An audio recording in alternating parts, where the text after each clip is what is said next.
Hi అండి, welcome to Anu creation. చూడండి, shape belt బ్లౌజ్కి అయితే మనం షేప్ బెల్ట్ ఎలా ఫిట్టింగ్ అయితే చేసేసుకోవాలి. లోడింగ్ కాదు, మనకి కచ్చా కనిపించకుండా అయితే లోడింగ్ ఎలా చేసుకోవాలి ఇప్పుడైతే చూసేద్దాం. ముందు షేప్ బెల్ట్ మనకి డబుల్ పీస్ అయితే తీసుకుంటాం కదా, ఒరిజినల్ పీస్తో 3 పీసెస్ అయితే తీసుకుంటాము. మనము అలా అయితేనే మనకి షేప్ బెల్ట్ అనేది ఫిట్టింగ్ అనేది చాలా మందంగా ఉండి మంచిగా ఉంటుందండి. మన షేప్ అనేది కరెక్ట్గా సైజులో అయితే నిలబడుతూ ఉంటుంది. అందుకోసం అనేది 3 పీసెస్ కొంచెం మందం షేప్ బెల్ట్ కోసం అయితే ఉంచేసుకోవాలి.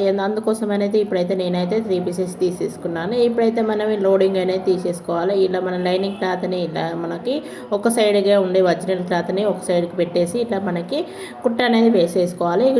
రెండు షేప్ బెల్ట్కి ఇట్లా మనకి ఆపోజిట్ సైడ్లో అయితే కుట్టేసుకోవాలి. మనకి ఏమాత్రం కానీ ఆపోజిట్లో చేసుకోకపోయినా కానీ రివర్స్ అయితే అయిపోతాయి. అందుకోసం అనేది ఆపోజిట్లో అయితే పెట్టేసుకొని మనకి ఇట్లా షేప్ బెల్ట్ అనేది ఫిట్టింగ్ అనేది తీసేసుకున్నాను. మనకు డబుల్ స్టిచ్ అనేది మళ్ళీ ఇట్లా మనకి అన్ని కలిపి అయితే మనకు పైన టాప్ స్టిచ్ అనేది అయితే వేసేసుకోవాలి. వేసేసుకున్న తర్వాత మనకి షేప్ బెల్ట్ అనేది కరెక్ట్ ఫిట్టింగ్ అనేది నీట్ ఫినిషింగ్తోనైతే వస్తుందండి. చూడండి, ఇప్పుడైతే సాఫ్ట్గా అనుకొని మనకి ఏ మాత్రం కచ్చా ఉన్నా కట్ చేసుకొని ఇక నెక్స్ట్ వచ్చేసి మన షేప్ బెల్ట్ను మన ముందు ఫ్రంట్ పార్ట్కి అయితే అటాచ్ చేసుకోవాలి. చూడండి, ఫ్రంట్ పార్ట్ సైజ్ అయితే మనకు రెడీ చేసి పెట్టేసుకున్నాము. ఇక షేప్ బెల్ట్ అయితే అటాచ్ చేయడానికి ఇట్లా లైనింగ్ క్లాత్ని మరియు మజినెట్ క్లాత్ని అయితే అటాచ్ చేస్తున్నాను. చూడండి, ఒక స్టిచ్ అయితే వేసుకోవడం వల్ల జారిపోకుండా ఉంటుంది మనకి.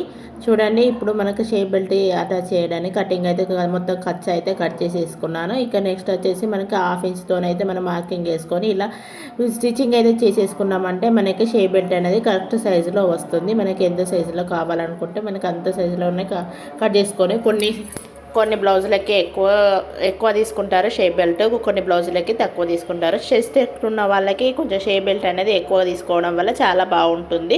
చూడండి, ఇప్పుడు నేనైతే బ్లౌజ్ అయితే ఆది బ్లౌజ్తోనైతే ఫిట్టింగ్ అనేది కరెక్ట్గా వచ్చిందా లేదా అనేది అయితే ఆది బ్లౌజ్తోనైతే మనం ఇలా కోల్చుకోవాలండి. మనకి ఫిట్టింగ్ అనేది ఉన్నదా లేదా అనేది హెచ్చు తగ్గులకు అనేది మనకు సరిపోతుంది. మళ్ళీ ఏమాత్రం తేడా వచ్చినా కానీ మనం అంతా ఇప్పవలసి వస్తుంది. అందుకోసం అనేది ముందైతే సెట్ చేసుకొని పెట్టుకోవాలి కొలుచుకొని. మనకి ఇప్పుడైతే మనకి పైన మనం ఒకటైతే తీసేసినాం కదా, అదైతే మనకి ఇలా మనం ఫోల్డింగ్ చేసుకొని స్టిచ్చింగ్ అయితే చేసేసుకోవాలి. వదిలేసిన మన క్లాత్ ఉంటుంది కదా, అదైతే ఫోల్డింగ్ చేసేసుకొని ఇలా అయితే మనం పెట్టేసుకొని స్టిచ్చింగ్ చేసుకున్నామండి. నీట్ ఫినిషింగ్తోనైతే చాలా పర్ఫెక్ట్గా షేప్ కూడా చాలా పర్ఫెక్ట్గా అయితే వచ్చేస్తుంది. చూడండి, చాలా బాగా వచ్చింది కదా. ఇక ఉక్స్ పట్టికి అంటారా, ఇక ఉక్స్ పట్టి అనేది వేసేటప్పుడు ఇట్లా మధ్య అనేది ఫిల్స్ అనేది పెట్టుకోవాలండి. ఎందుకోసం అంటే కొంచెం వంక అనేది తిరుగుతుంది కదా, అప్పుడైతే ఫోల్డింగ్ కాకుండా మనకి స్ట్రేట్గా వచ్చడానికి ఇలా మన మధ్యలో ఫిల్స్ అనేది మనకి డాట్ అనేది పెట్టాము కదా, అక్కడ మాత్రం కొంచెం ఫిల్స్ అనేది పెట్టుకున్నామంటే మనకు ఉక్స్ పట్టి అనేది చాలా పర్ఫెక్ట్గా అయితే మనకి ముందైతే చెక్ చేసుకోవాలండి. అన్నీ చెక్ చేసుకుంటూ ముందు స్టిచ్ చేసుకున్నామంటే మళ్ళీ